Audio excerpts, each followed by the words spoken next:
बिस्मिल्लाहिर्रहमानिर्रहीम। वोट को इज़्ज़त दो और जो आज़ादी मार्च में आने वाले हैं उन सबको दवाइयाँ दो, गरम उबले हुए अंडे पहुँचाओ, कपड़े पहुँचाओ, जो भी गरम हो सकते हैं ख़रीद के पहुँचाओ, वरना जो घर में एक्स्ट्रा हैं वो पहुँचाओ, कंबल चादरें जिस हद तक मदद कर सकते हो करो, ताकि पता लगे कि वो हमारे मेहमान हैं, वो हमारे लिए आए हुए हैं, वो हमारी जंग लड़ रहे हैं।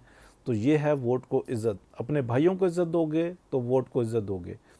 यही मेरी अपील है तमाम भाइयों से, और ये हम सब की अपील है तमाम से, बिलखुसूस रावलपिंडी, इस्लामाबाद और जो हमारे जो इस्लामाबाद के गिरदोनवाह जितने एरिए हैं उन तमाम लोगों की बिलखुसूस, और बिलअमूम पाकिस्तान में और पाकिस्तान से बाहर जो हैं, जो कह कर किसी तरीके से हेल्प कर सकते हैं, क्योंकि आज़ादी मार्च में जो शरीक नहीं हुआ वो किसी और तरीके से भी शरीक हो सकता है। बहुत शुक्रिया जी। वोट को इज़्ज़त दो और आज़ादी मार्च में आने वालों को भी इज़्ज़त दो और अपना भाई समझो। अल्लाह हाफिज़।